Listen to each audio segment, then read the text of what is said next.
This podcast is sponsored by nobody. Hey dudes, welcome to Splat from the Past, the only 80s themed horror sci-fi show where things could get totally radical. Now, I am just a kid in a sugar-free candy store today because I am having the ultimate bucket list guest today. I will be talking to the legendary Archie Hahn, the man, the myth, the legend. Founding member of the Groundlings. Before that, he was one of the members of the committee. He was in National Lampoon's Lemmings. He's been in so many great cult classic films. Phantom of the Paradise, Cannonball, My Favorite Year, Meatballs Part Two, Brewster's Millions, Inner Space, This is Spinal Tap, so many great movies, Police Academy 5, and we're going to get into a lot of this stuff today, and I just cannot wait. The man, like I said, is a legend. He's been making me laugh since I was a kid. Oh, I wanted to bring up, he did the Fire Sign Theater's Eat or Be Eaten special, which for the longest time I didn't know what it was because the title turned me off, but I saw it on YouTube about a year ago, and I saw this sketch that he did on there called The National Toilet, and I want to ask him about that. It is so witty and brilliant. Really funny sketch. And it's going to be a great chat today. I can't wait. I am just so blessed I get to talk to Archie Hahn today. So, here is my interview with Archie Hahn. Hey, Archie, welcome to the show, sir. How are you today? I'm good. I think I'm a minute late. I was messing with my phone and it didn't seem to do what I wanted it to. Well, you won't be sent to the principal's office. I deserve it. Listen, first thing I want to say to you is I didn't know much about you. Uh-huh. I've heard a lot from you from my wife. Yeah. But I didn't know much about you. And as it happens, in my exploration, I listened to the podcast that you had with Richard Dugan. Oh, yeah. I can't tell you how great that interview was and how great you were. Thank you. I was mesmerized. I thought, this is such an engaging interview. How in the world do I measure up to Mr. Dugan? Anyway, I'm humbled that you have been trying to reach out to me, and my apologies for being so difficult to encounter. Oh, that's perfectly fine. And Richard is just one of many wonderful interviews I've had. And by the way, he said hi. He's one of 3 people who said hi when I advertised that I was going to be talking to you. Oh, well, thank you, because I know there was a period of time that we kind of ran in the same circles. Yeah. In Santa Monica and elsewhere. The improv route. So yeah, it was very interesting. Anyway, terrific guy. Yeah. I hope to measure up to his standards. Richard says hi, Charlie Brill says hi, and Malcolm Denier says hi. Oh my gosh. People I haven't heard from in a long, long time. I'm kind of I guess you'd say a loner. Yeah. And I don't get out in public very often and see as many people as I'd like to. So this is definitely something new for me to be on a podcast. I hope I measure up.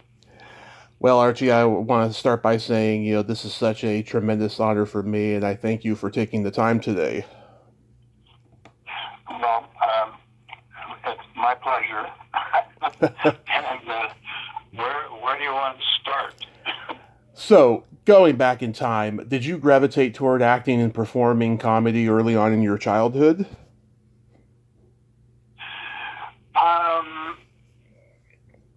Yes, I'd say,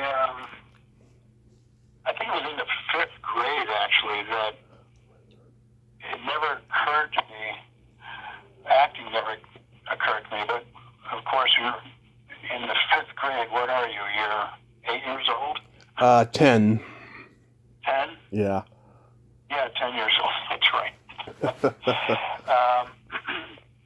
But there was a bully in our class. His name was Bobby Nichols. Mm-hmm. And I remember being afraid to answer questions in class when I was that age for fear of getting it wrong and people being, amused by my stupidity. And Bobby Nichols is one who could really torture you if people thought you did the wrong thing. Right. But as it happened, I've found a way to respond to things that made people laugh. Mm-hmm. And made the bully look like what he was. Yeah. I didn't please him, but it certainly relieved me. Mm-hmm. And then as I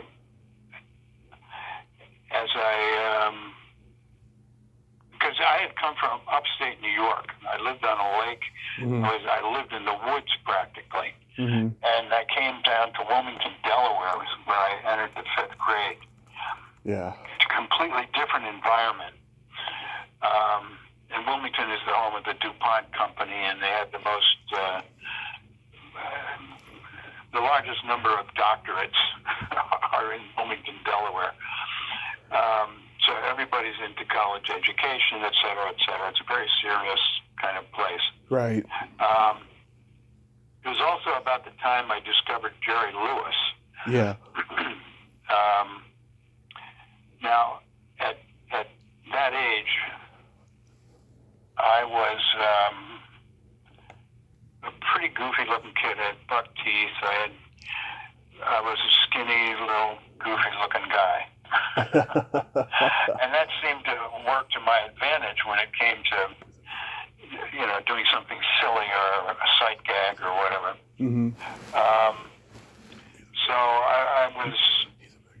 I loved Jerry Lewis, and because I could identify with him. Yeah. And then when I got in the 7th grade, the 7th grade is what made the difference for me. Yeah.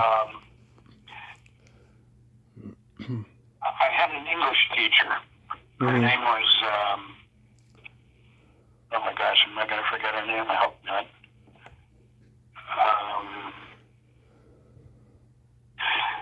It'll occur to me. Okay. But she was like there was an actress, heavy-breasted, platinum blonde, back in the day. Oh my God, I can't think of the names. She probably looked like Marilyn Monroe. No, it was not Mae West. It was Jane Mansfield. No, they were all younger than this one. I was back this was in the 40s. Oh, okay. when I was 10, well, I guess it was 1951 if I was 10. I was born in 41. Okay. Anyway, I had this English teacher. She was a very Zoptic woman, very blonde hair. She was obviously she had a theatrical background, but here she was teaching English at Alfred I. DuPont grade school. And she used to put on a presentation every year involving the kids in the grade. And this particular year, she decided to do a minstrel show. Do you know what a minstrel show is? Yeah, like blackface. Well, there were blackface. There were end men, and they were usually black men. And they had a great sense of humor, and they sat on either side of the stage. And basically, a minstrel show was a talent show. Right. And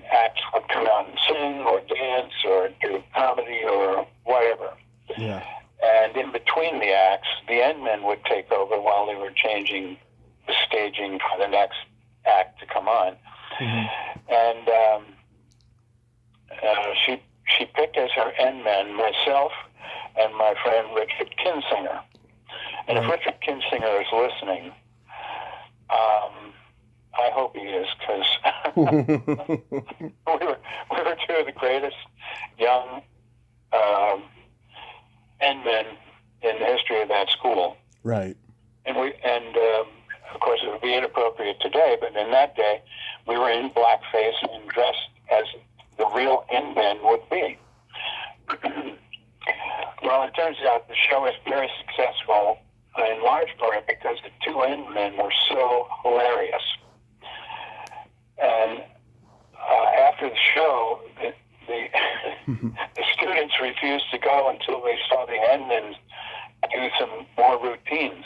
And our English teacher acquiesced and said, "Well, go out there and do what you can do." And we were going, "What are we supposed to do?" "I don't know. You're supposed to be funny. Get out there and be funny." And we did, and it was all out of absolutely not knowing what to do. And the whole presentation of how we handled that was hilarious. Yeah. Well, after that experience, that was the most life-affirming thing that had ever happened to me. Wow. It made me feel really great. I thought, well, I like doing this, being funny, being on stage, performing. And that never left me. On the other hand, my mother had a whole different future plan for me. And that was to become a doctor, a medical doctor. And long story short, I went through college with that in mind, barely. Headed for the University of Virginia Medical School. And my next to last year in college, I knew that was not what I wanted to do. Because when I was later on, after I left grade school, I went to high school and I was a class clown there. And there was a man named Joe Simmons who was a speech teacher, and he had a drama club. And I joined that club. And I really flowered in his presence and his guidance. My friend Frank Baker and I became a team that was sort of the Smothers Brothers before the Smothers Brothers came along. Yeah.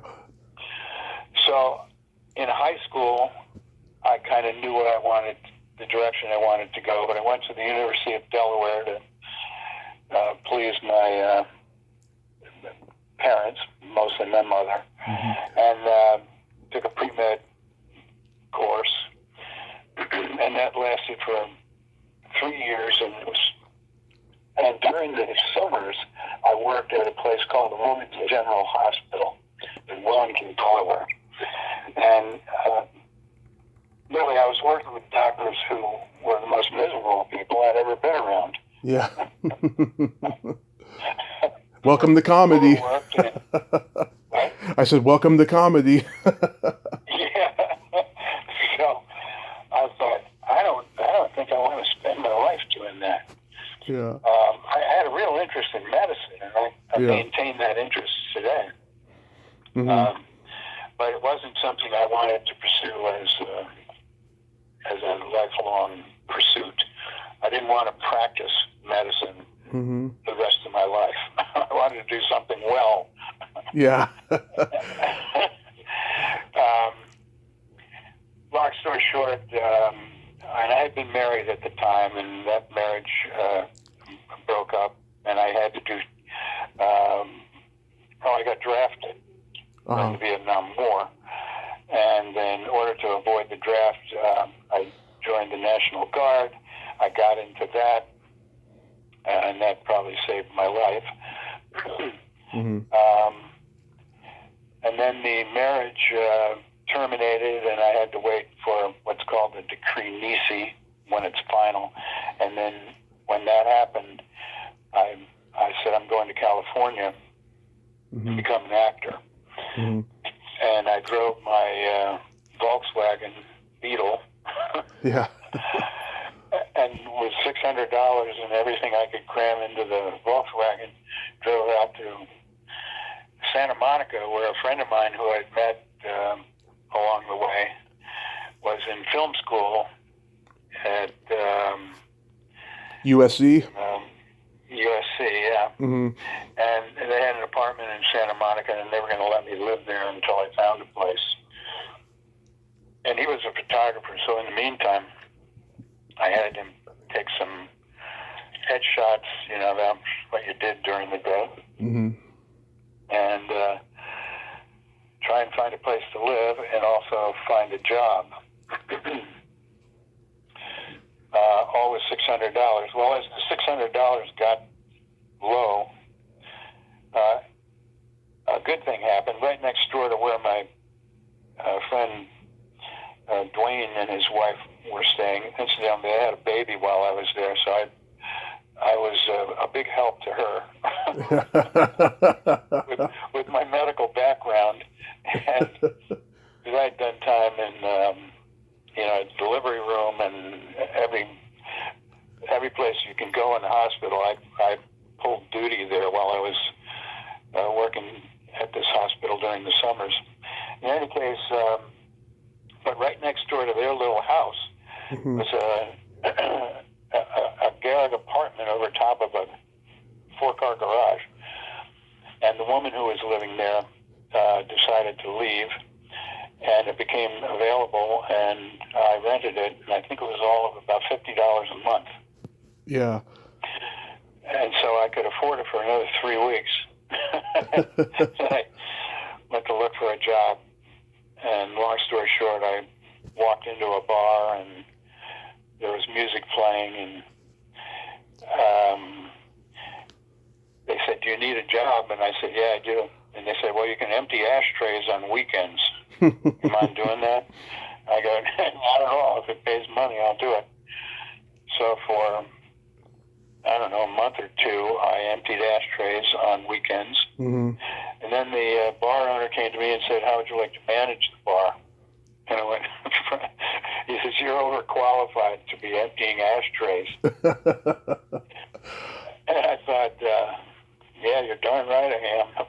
Yeah, well, what about the existing manager? Why? I don't want to bump him out of his job. And he said he bumped himself out of his job. He's been stealing from the register and doing that kind of stuff. So I said, well, I won't be doing that. I'm honest. He said, I know you are. And he hired me, and I became the manager of the Mirage Bar and Grill in Santa Monica. Wow. Did that lead? In the meantime, Mm-hmm. I was getting together pictures and developing a fake bio Mm-hmm. of my background as a writer and a producer. Because when I was in the service, Mm-hmm. I put on shows for the guys. And there's several stories about that. Actually, one of them involved. Did you ever see? It's the Bill Murray movie when he's in the army. Oh, Stripes. Yes. Yeah. I saw that movie and I went, wait a minute. Somebody must have known me when I was in the service. This movie is me.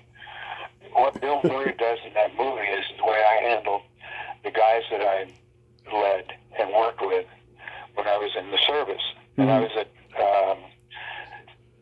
Fort Jackson. And that's where I did basic. But then I went to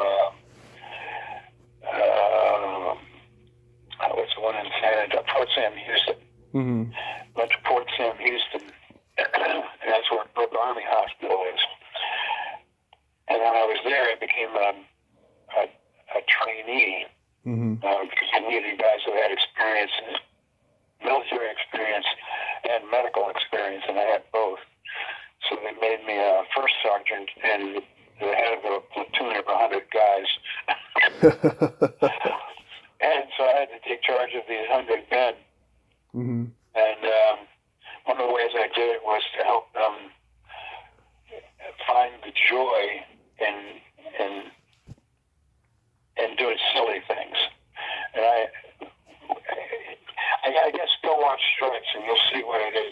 Yeah. I did. And I was really surprised. Someone had to have known me back then that had something to do with that film, because it's just unlikely. Anyway,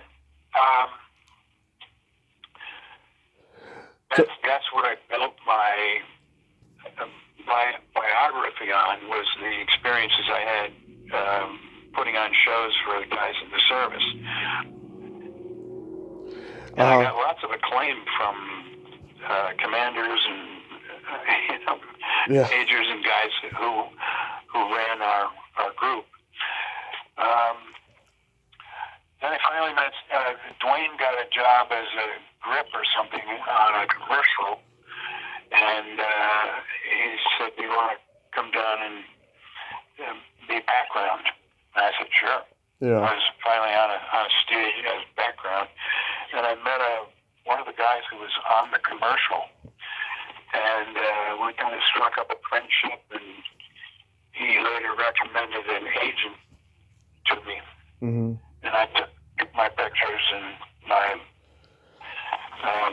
biography that I generated, and finally I got signed by this agent.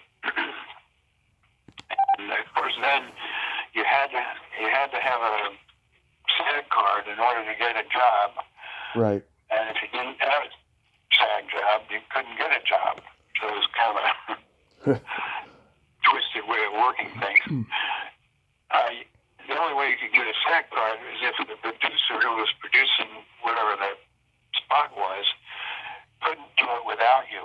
Mm-hmm. You got him to write a letter to SAG, then they would allow you to join, which is what happened. So the first gig I got was for Jiffum oven cleaner. I think that was in 71 or 2, something like that. Yeah. But it was I finally got a SAG card, and then I could go out on auditions. And that was another 2 years of sort of refining how to do that. And in the meantime, I got into the committee. Yeah. And so sort of things grew out of the popularity of that show and my experience as a improviser. Were you there? One of the things I did. Mm-hmm. I'm sorry. Go ahead. I was going to ask, were you there the same time as Larry Hankin? Yeah, Larry. I'm very familiar with Larry. He was working in San Francisco, but I worked in the Los Angeles company that was produced by Howard Storm. Okay. And myself and Peter Elbling. Peter Elbling. When Howard decided to produce the committee show in L.A., he hired myself and I was a student of his, and the other student was my brain. Carl Gottlieb. Well, he wasn't a student. He was from the committee in San Francisco. Oh, okay. Gary Goodrow was from San Francisco. Mm-hmm. Peter Elbling was also from San Francisco. Valerie Curtin and I were students of Howard, and he invited us to be a part of the company, which blew my mind because I was a student. I don't think I had even seen an improv company work, except when this class was doing its thing. But I was so intimidated. Yeah. The lecture, Gary Goodrow, my God, he was a legend. Carl Gottlieb was a legend. Peter was a legend. And Catherine Ish, who directed, was also of the committee. And of course, Howard was, he was a big deal and went on to become a really big deal producer. Oh, yeah. Anyway, so Were you all aware of what a comedy revolution you guys were in the middle of? Because it was like right there with Vietnam, and there was, the committee, Second City, Ace Trucking Company, the credibility gap. I mean, comedy was becoming so irreverent at that time. Yes, I'm not sure I was.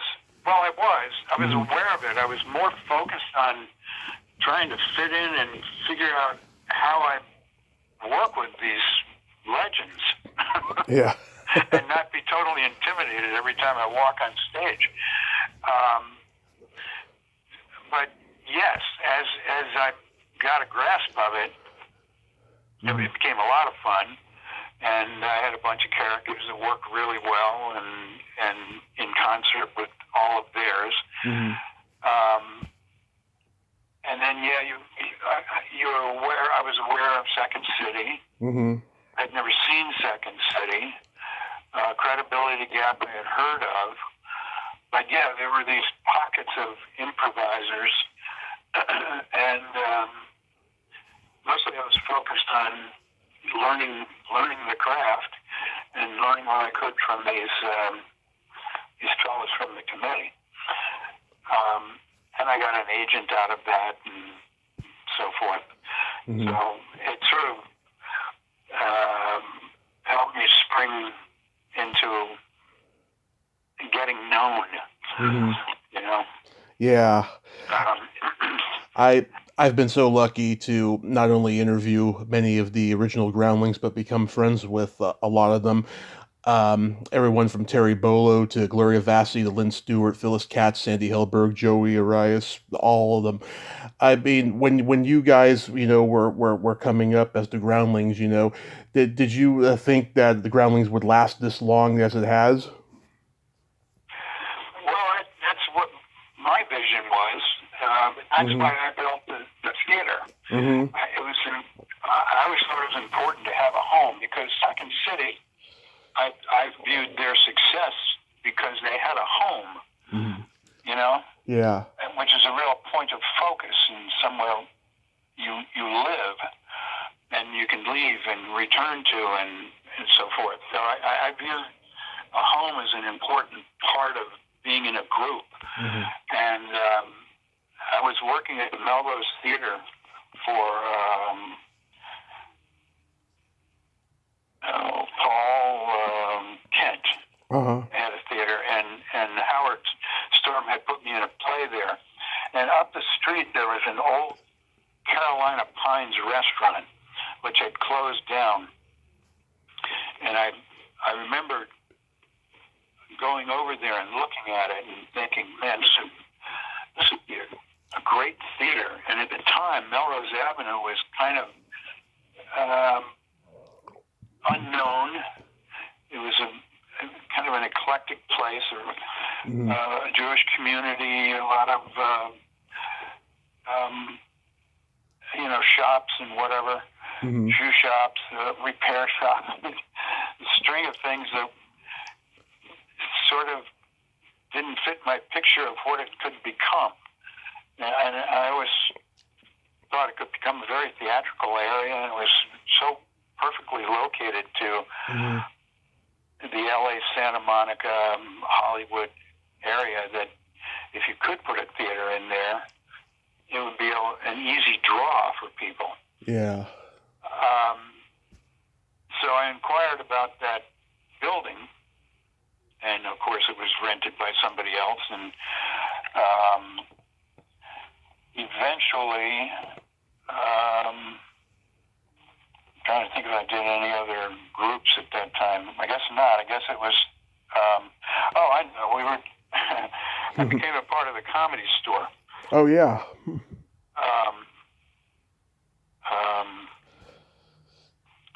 Was that when Sammy was running it?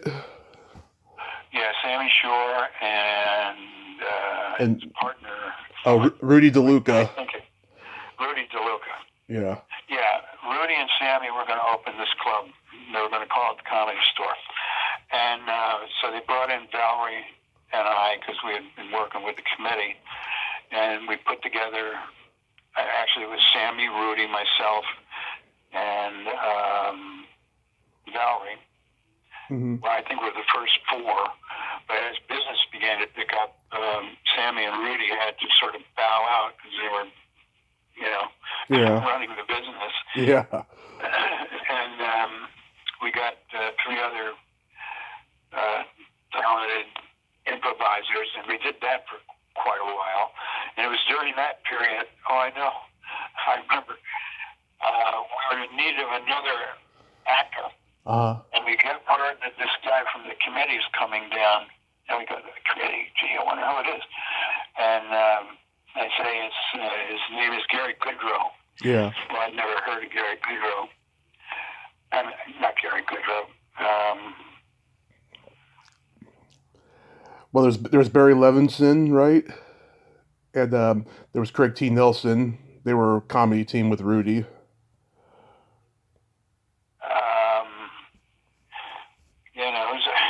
This is a name I chose to forget after a while. Mm-hmm. Gary, he was the one that ran the Groundlings. Oh, Gary Austin. Oh, thank you. Yeah. I can't believe it. Well, I can't believe it. Anyway, so this guy was coming down from the committee. Yeah. His name was Gary Austin. Right. We didn't know, but we were totally impressed. We were in awe. Wow, somebody's coming from the committee. So he came down, he sat in and watched us. And so with an open welcome hand, we welcomed them into the group. And unfortunately, as week 2 came and went, Sammy and Rudy were going, this guy's not very funny. Mm-hmm. And unfortunately, most of us were doing the same thing. This guy wasn't a very good improviser. And so I think Sammy and Rudy showed him the door, mm-hmm. and off he went. I always felt kind of bad for him because he was really trying to fit in and just couldn't quite do it. Yeah. And I lost track of Gary. And then I guess some things came up in my career, one of which might have been because I'm not sure what the time scale is here, but mm-hmm. I began to work more, and I stopped doing the Comedy Store Players. Mm-hmm. And then I found out Gary had started a class, right, improv class, and he asked if I might come down and sit in and see what I thought. Mm-hmm. And I said, sure, I'd be happy to do that. I always felt bad that he kind of got shoved away from the Comedy Store, but yeah. So I went out, and I liked what I saw. I liked the kids that were in the class. They were good, and he had a way with them that sort of brought out the best in them. And I thought, well, maybe this is his niche.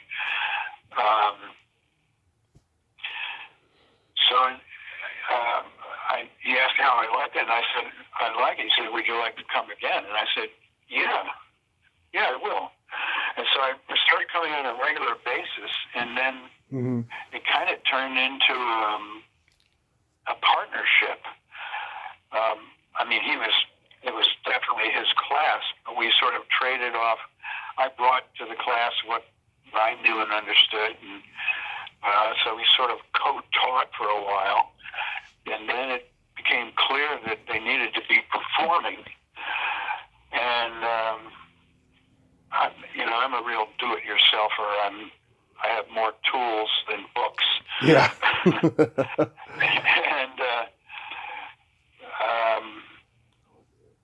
in any case, we found a space that we could use for a theater, and I sort of turned it into a performance area. Mm-hmm. And we had a few performances which went over really well. And I was performing then, and Gary's Gary's role was he would host the evening, and then he'd stand up on stage and kind of direct the show by way of soliciting information from the audience, or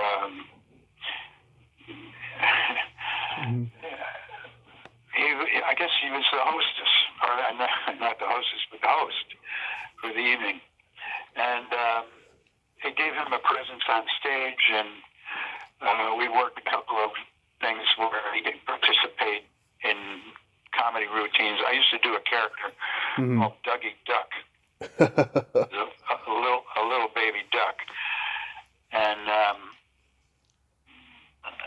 it was a really cute character, and very innocent. He was 4 years old, and I would interrupt his job as hosting for the evening. I'd come on stage. I had a baseball cap that had a yellow bill and an orange top, so it looked like a little duck head. I'd wear a yellow shirt and put my hands up under my arms, and then I'd have wings. And I'd come out, and he'd go, "Who are you?" Now, I have to tell you, I had a wisdom tooth that used to help me make the voice. Yeah. And about 5 years ago, they removed that wisdom tooth, and it's very difficult to make that voice sound like a 4-year-old duck now. In any case, I would introduce myself as Dougie Duck, and he'd say, "Where are you from?" I'd say, "Upstate New York," and we'd get into this whole discussion. And it was innocent and very funny. So the shows began to attract a lot of people, and we needed a bigger place to perform. And we found that place, and I turned that place into a performance theater. And it was while we were there that I began to pay attention to the Carolina Pines restaurant, which now was being used by somebody else. And I stopped by at one point, and I discovered it was owned by a man named Robert Nachman, who I met. And I said I was interested in renting this building. And he said, "Well, when it becomes available, I'll let you know." Long story short, I wound up getting the building. Now we need money to build a theater. And Tracy Newman, who was also in Gary's class, love her, day one, and whose mother was very generous and had seen us perform a lot, knew that we were talented, and she took the risk and loaned me $10,000. I thought I could build a theater for $10,000. And in any case, we got the building, signed the papers, and I go in, and I find out that Nachman hasn't rented us he's rented us the entire building. That was the understanding. But I go into the rear of the building, which is where I was going to keep all the tools and do all the machine work and stuff that had to be done to prepare the restaurant area, turn it into a performance area. And he rented it out to some Scientologists who had the rent secured for another year. So for the first year we had the building, I couldn't really do anything. And I worked a deal where we wouldn't pay rent until the whole building was ours. In the meantime, I did things I was able to design the thing, get it engineered, start doing some work without a permit, trying to make best use of the wasted year that this guy set on us, and created an area where Gary could hold classes. And that became a problem because I couldn't work there whenever there were classes. Mostly I had to work during the day, and then I couldn't attend classes. Mm-hmm. Anyway, it turned into a 4-year-long experience. We had an earthquake during that period of time. Yeah. Things had to change in terms of construction of the building, blah, blah, blah. Yeah, I don't think you want to hear about my contractor's side. But it's okay. The short story is that I built a beautiful little theater, and then was told they didn't need my services anymore. Well, you in violation of an agreement we had. Yeah. So I came to a parting with Gary. I never spoke to him after that. Oh. They had a meeting, and the new board. There was a new board that was elected. Uh-huh. And I came to a meeting one night, and I thought it was all about opening the theater and what was going to be done to do certain things and how to handle the opening and yada yada. Mm-hmm. And everyone there read a letter as to why I shouldn't be in charge of that anymore. Oh. I was in shock, absolute shock, because it was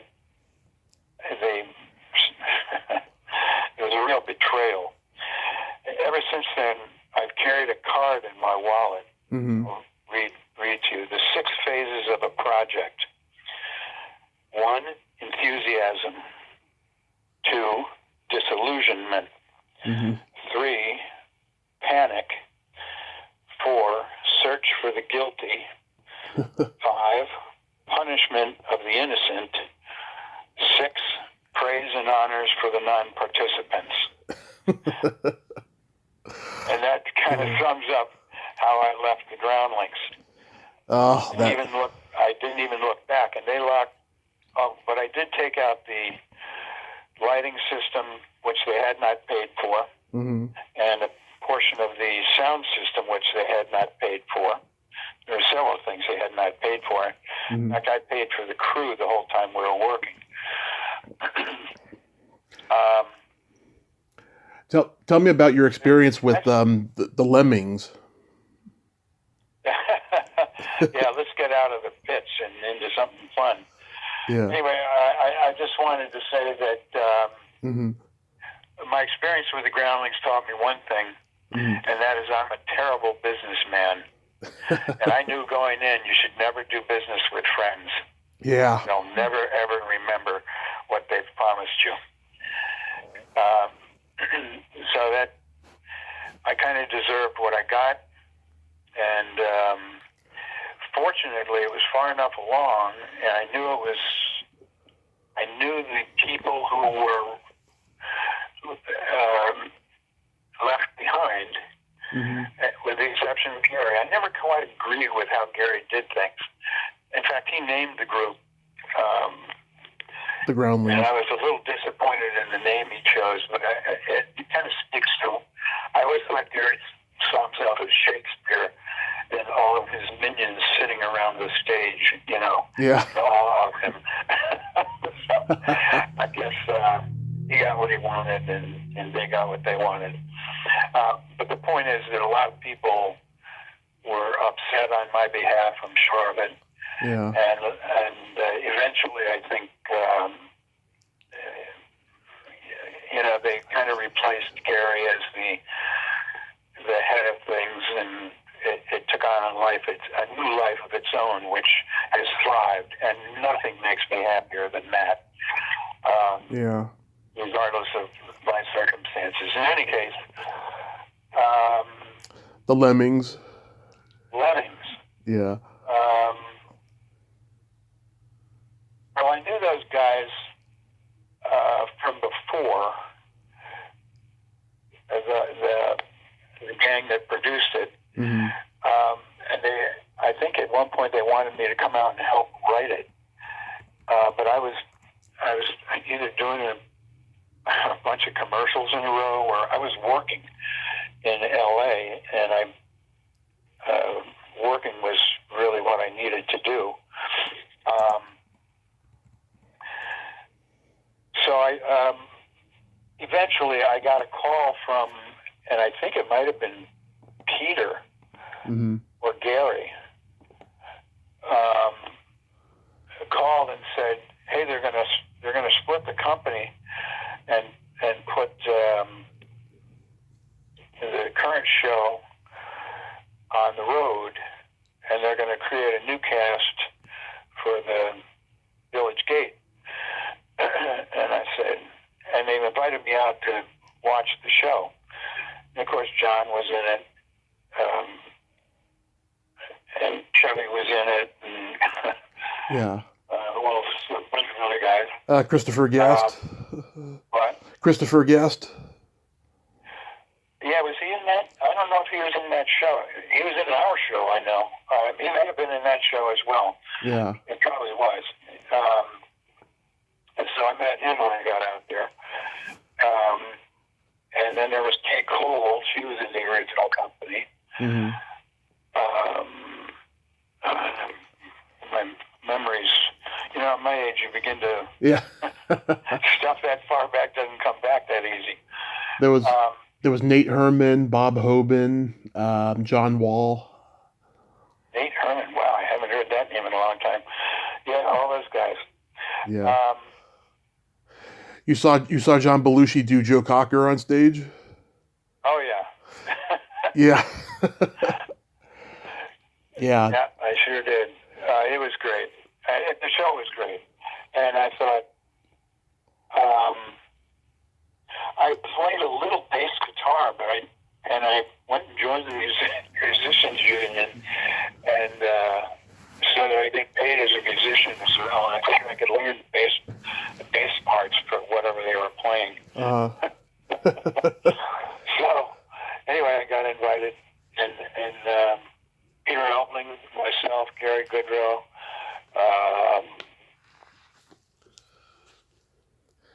Yeah, Chevy. Chevy and Guest. Yeah.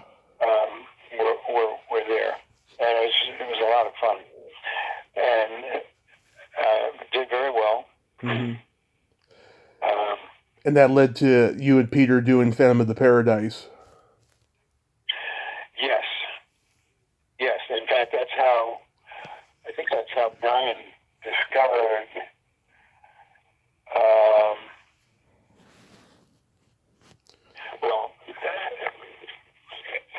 I think that's how Brian discovered Lemmings, or he came to Lemmings and then saw Peter. Mm-hmm. I think he and Peter knew each other. And so Peter's in conversation with him. And he was doing a new film called Phantom of the Paradise. And they were in desperate need of a group because they were trying to go with Shot on Nah. Mm-hmm. You remember Shot on Nah? Yeah, I remember. And they were having trouble negotiating a deal, and sort of got fed up with it all. And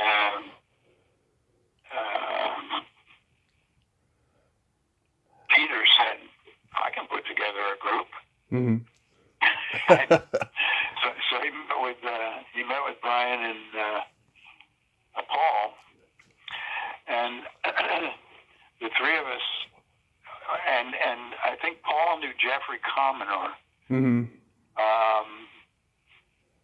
And Peter knew me, so he was responsible for me meeting Paul. And they booked some time in the studio, and we went in and auditioned for the songs that we thought we should perform. And I wanted to do the Goodbye Eddie song, because that was kind of a 50s thing. And Peter was perfect for his choice of songs, and Jeffrey took the Beach Boys song. Yeah. Off we went. Paul auditioned us. We sang our songs, and they went, "You're hired." Just like that. And I thought, oh my God. Paul Williams' first movie. Mm-hmm. Jessica Harper. Yes. And Garrett Graham. Graham, oh God, Garrett, what a piece of work he was. Yeah. He's very funny. George William Finley, of course, who played the lead. William Finley, yeah. God bless him. Rest in peace. He was great.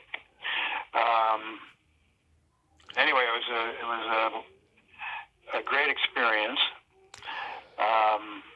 And great fun being in the recording room. That was a first. Singing my first album, which incidentally went gold in Canada. Yeah, that movie's popular in Canada. You know, I talked to Gloria, you know, who had the festival there that you guys went to. Ignacio, yeah, sure, yeah. I love her. Yeah. Gloria D'Ignazio, she's great. Yeah. Then you entered Roger Corman territory with Cannonball.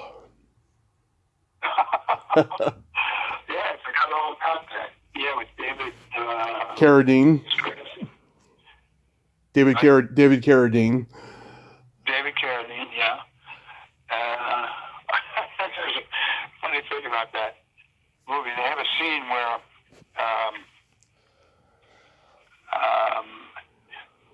I'm driving Carradine's car like it, something like that.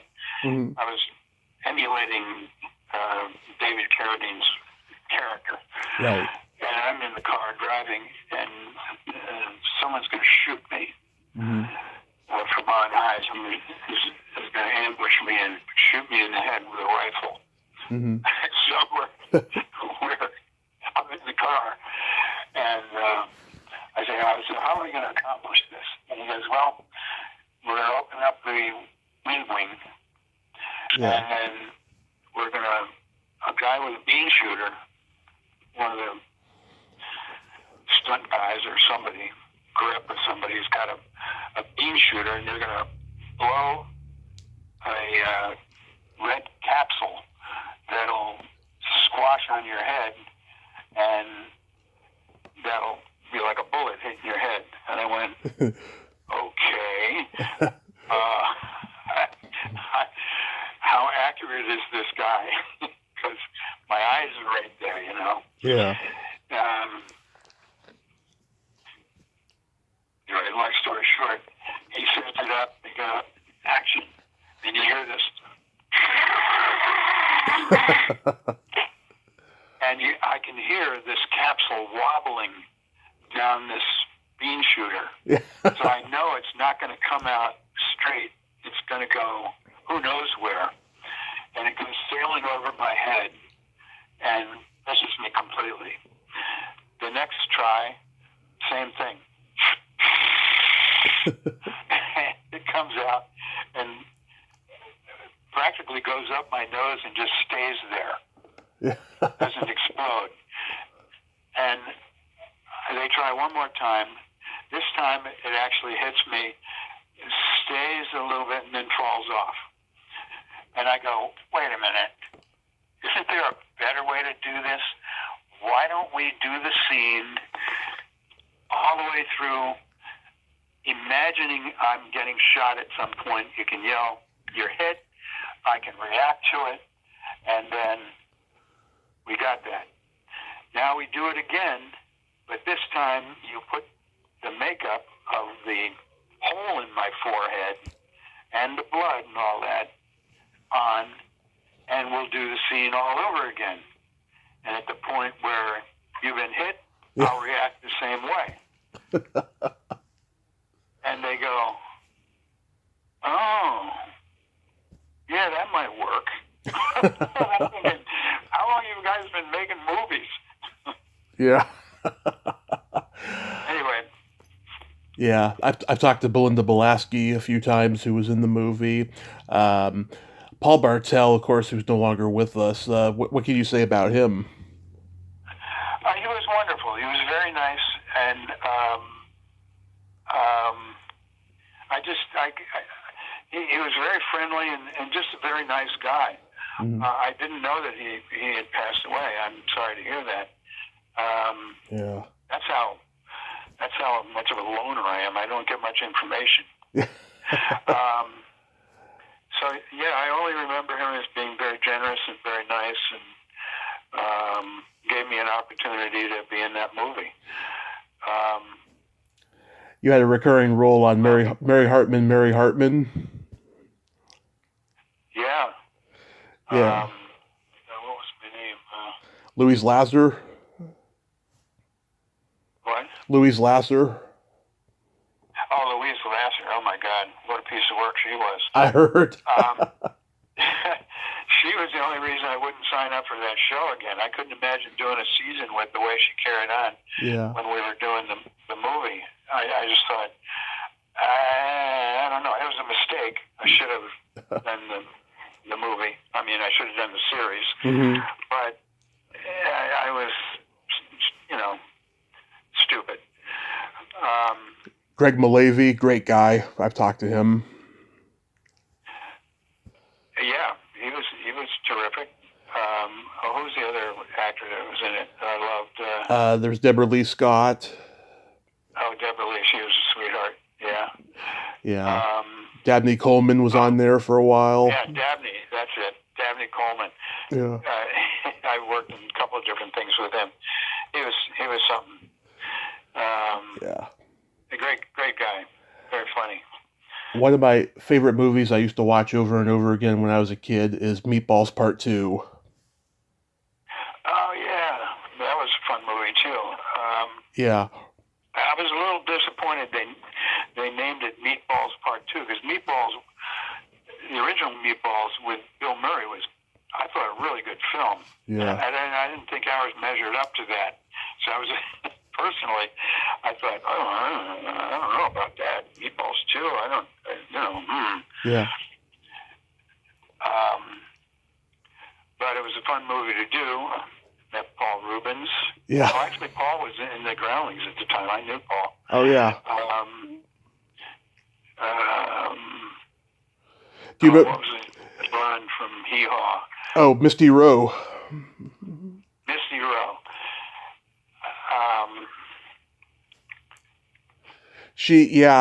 Every time you two get caught making out, she hits you. Yes.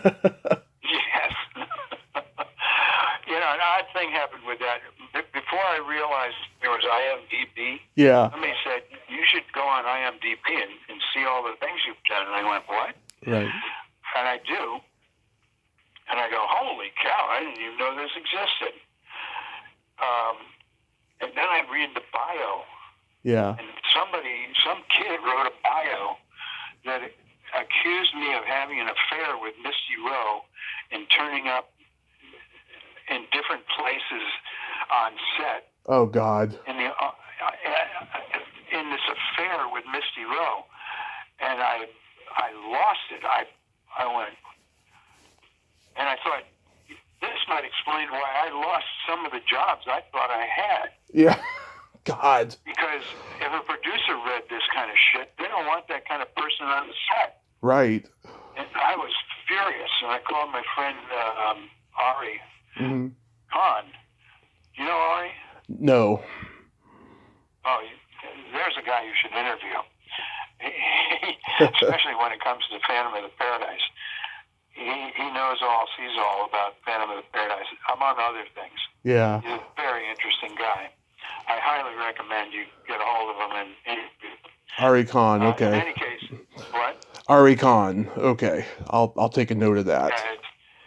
It's Khan. Okay. And Ari. Okay. Yeah, and his presence is everywhere. But I called up Ari because he's a real tech head. He works for Intel. And I told him what I found out. And he went, don't worry, I'll take care of it. And the next day, it was gone. And I went, oh, thank you so much. He says, I can't believe you didn't know that was there. And I said, no. And at the time, I was dating someone who I went to, and I said, did you know? Did you look me up on IMDb before we started dating? And she said, yes.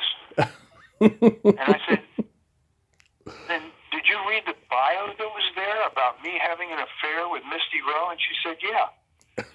I said, then why in the world would you even think about going out with me? She said, well, what are you talking about? You turned out to be a really nice guy.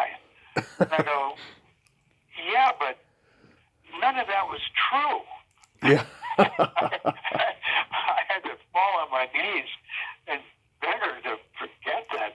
And I explained the whole story to her, and she said, "Oh my God, that's terrible." Yeah.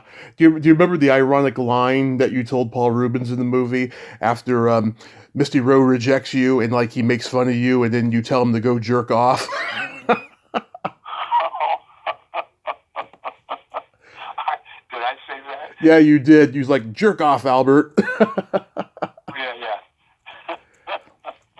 Was it Ken Wiederhorn's idea for you to also be the voice of Meathead? Actually, no. What happened was scenes with Meathead weren't working out, and the dialogue wasn't working out. Mm-hmm. And I told Ken, I said, I can rewrite this so it'll work. And he goes, "It's already shot. It's in the can." I said, "I can revoice Meathead. Mm-hmm. And that won't be too hard because he doesn't have much of a mouth that works right anyway. And I can change his lines so that the boys who are having a conversation with him all make sense. Mm-hmm. But it'll be funnier." And Yeah. he goes, "Really? You can do that?" And I said, "Well, I'd like to try." He said, "All right." And off I went. Yeah, his father talked like a Hasidic baker. Yeah, I also voiced the parents. Yeah. Of Meathead. I remember one of the lines I came out of. Oh, jeez, what was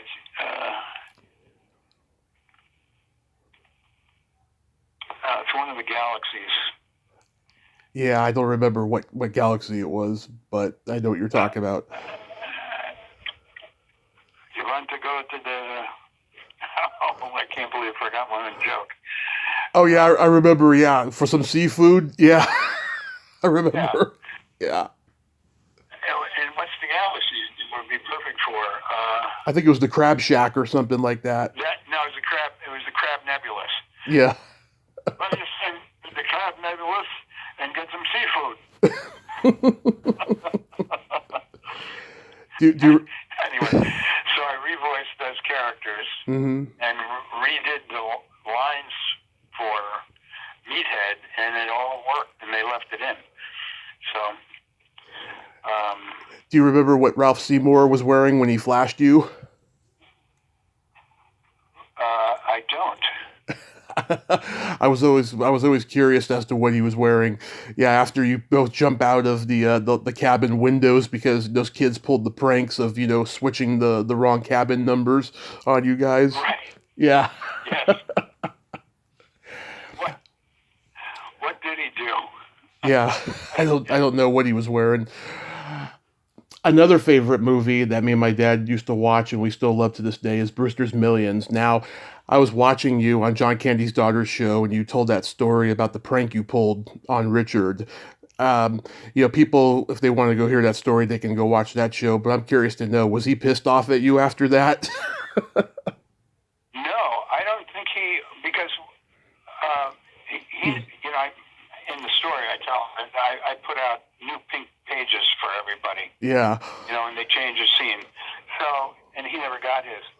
And I thought, after we shot the scene, what's his name? Walter Hill? Walter Hill, thank you, yes. Yeah. Walter Hill printed the scene, even though it was a practice run. And he kept the thing. And Richard was surprised by the new lines he had heard. And he said, what was that? What was that? And thank God,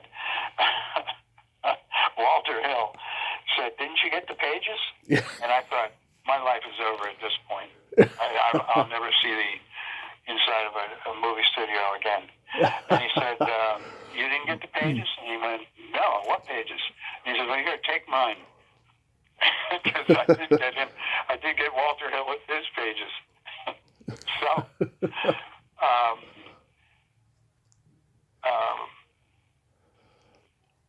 Richard looked at him and went, "Oh, yeah, okay," and it worked out fine.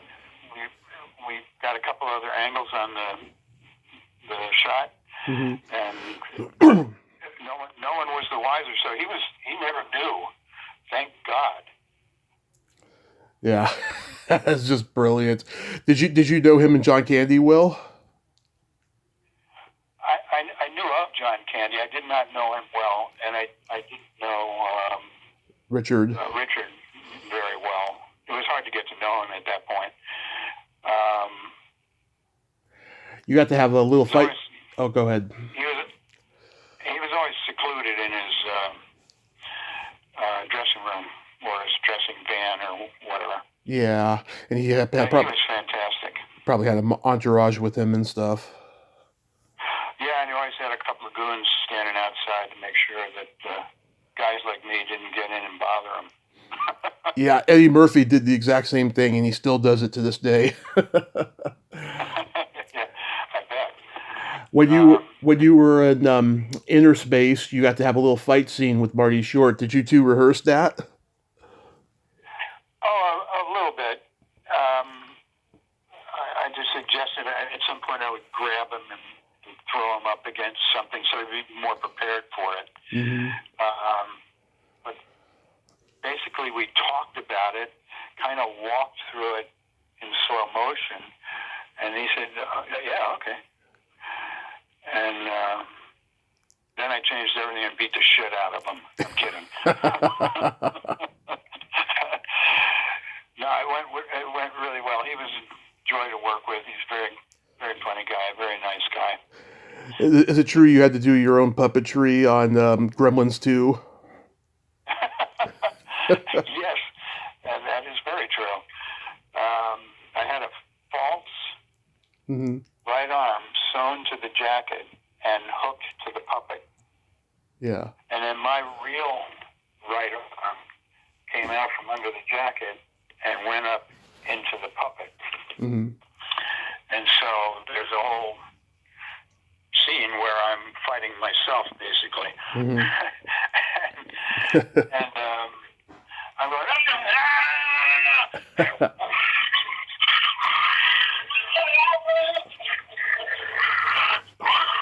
and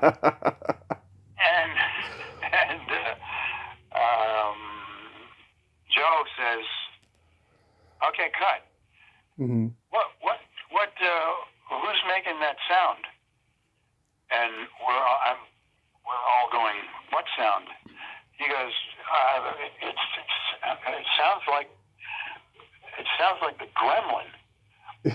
And I'm thinking the Oh, I go, "Oh God, Joe, I'm so sorry. I'm playing both parts." He goes, "That's okay. I like it. It sounds good. It's perfect." So we shot a few more scenes of it where I'm doing both voices at the same time and fighting with myself. You like working with Joe Dante a lot, don't you? I did. I liked because he would hire me. He was great to work for. Really terrific guy, and kind of, pretty much let me do what I wanted with. When he could suggest something that was better than what I wanted, I was really grateful for that. So he was a very generous director. Any memories of Amazon Women on the Moon? Yeah, I think in that one I played Harvey Pitnick or something, and I'm. Yeah. Is that the one where I'm in the hearse? I'm in the casket from much of the thing. Yeah, Harvey Pitnick was his name. Harvey Pitnick. Yeah, I do remember that. And laying in that casket and hearing some of the great comics of the day. How about Police Academy 5? Well, that was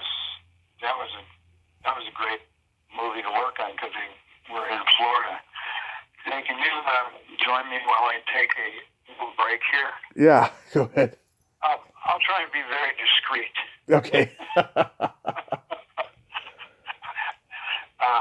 I'm really thirsty. Anyway, that was shot in Miami, and it was I think 5 or 6 weeks or something like that. Mm-hmm. In fact, the whole reason I'm having trouble in this apartment, why it's been difficult to get a hold of me. Mm-hmm. I'm here going through all of I had a 35 millimeter camera that I had just gotten, and I took a lot of pictures on set down there. So I've been going through, and there are thousands of pictures, it seems like, from that shoot. And it was great. I lived in a hotel that was twice the size of my apartment. Mm-hmm. The room I had. It was a suite. Yeah. It was a pet. Never lived so elegantly in my life. Yeah.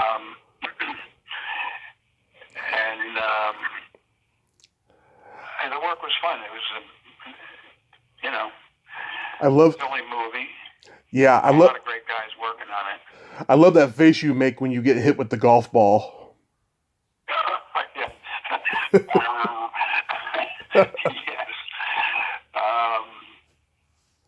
Rene Orbavision, he just died recently. Yes, I know. I'm sad to hear that as well. I don't know the details, and I don't really want to. Yeah. Do you remember guest starring on Doogie Howser, M.D.? Yeah, I do. And I think Betty Thomas directed that. Mm-hmm. Yeah, that's the one where I have the lollipop or something. You have a glucose imbalance, and you think you're all these pop culture figures.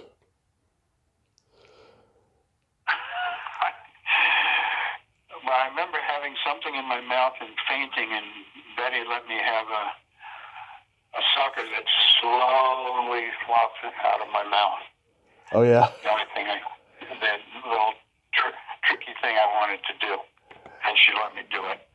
Well, you did a dead-on Cary Grant in that episode, and his name was Archie in real life. Yeah, that's right. You're right. One last thing I wanted to bring up as far as credits is, okay, in the mid-'80s, you were on the Firesign Theater special, Eat or Be Eaten, and you did that National Toilet sketch. That was so hilarious and brilliant. Like, did you write that? Where did it come from? Wait a minute. What are you talking about now? The Firesign Theater?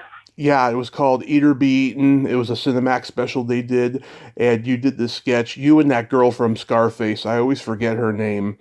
You're two sitting on the toilet reading the tabloid. Does that ring a bell? Oh my God, that's what those pictures were. Yeah. I found pictures of that. I didn't know what the heck it was. Yeah. That's incredible. That was quite a while ago. Yes,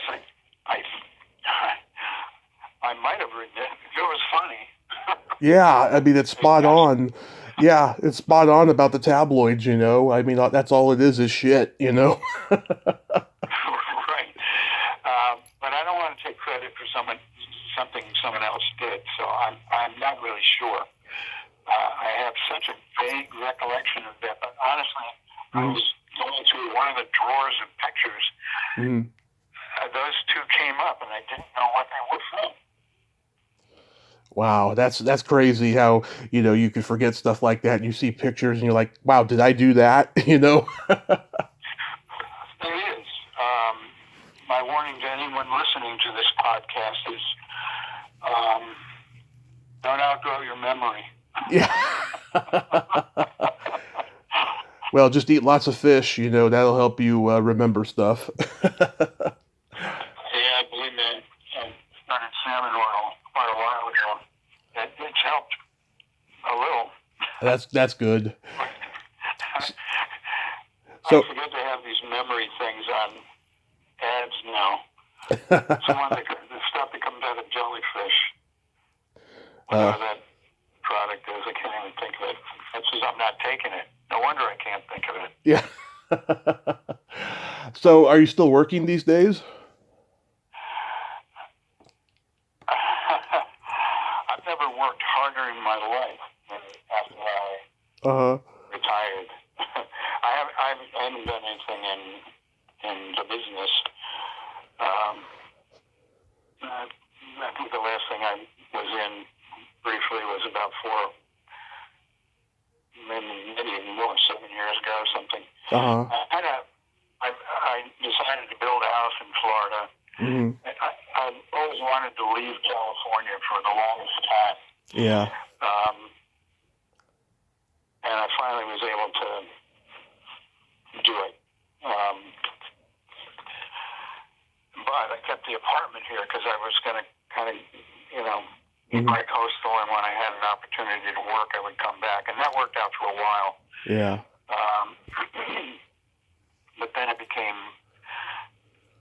I was paying rent on a place I wasn't using. Right. So that's why How's the COVID situation been for you? Well, I'll be honest with you, it hasn't been a problem at all. I don't know. I have a bit of a medical background, and right. I have some friends who have medical backgrounds. And very early on, I knew that I wasn't going to get a vaccine for this virus because there was something that worked as well, if not better, and that's ivermectin. And so I got a hold of some ivermectin, and I thought if I ever even show signs of COVID, I'll just start taking ivermectin and it'll probably go away. And that's proven to be the fact. Now, I don't know, I may have had a natural immunity anyway. I never had that checked, but I have not gotten the vaccine, and I live in an area where there isn't all this, mask mandate madness. Yeah. Which is a real relief. I live in southern Florida. It'd be hard to get a virus down there anyway. It's so much sun. Yeah. I don't fault people who have chosen to get the vaccine, but it hasn't been completely tested yet, and there are a lot of things that are questionable about it. Yeah. I won't go into detail. I don't want to make anyone hysterical or angry. And I don't want the state of California ringing my doorbell. Yeah. Well, Archie, at least you still have your sense of humor, and I cannot tell you what a tremendous honor this has been. I thank your lovely wife, Carol, for connecting us. Well, I appreciate that, and I wish I was in a better frame of mind and could remember half of the stuff that we could talk about, but maybe on another occasion. Incidentally, I hope you're feeling well and doing better. I am, sir, and you did just fine, and I helped you through it, remembering names and stuff, so it worked out very well. Please keep making the world laugh, and be safe, and have a great rest of your day. Thank you so much, Tommy. It was a pleasure to meet you and to experience your podcast yesterday. Thank you. My pleasure, sir. Have a great day. You too. Bye-bye. Bye. Thank you. Bye-bye. Well, there you have it. Archie Hahn. Oh, my God. Comedy legend. I just felt like I was given a lesson in comedy from the professor himself. Oh, what a wonderful honor. I enjoyed talking to him. Thank you, Carol Hahn, for connecting us. What a great man. Great stories. Well, until next time, this is Tommy Throwback Kovac saying there's no shame in living in the past because the present sucks. Later, dudes.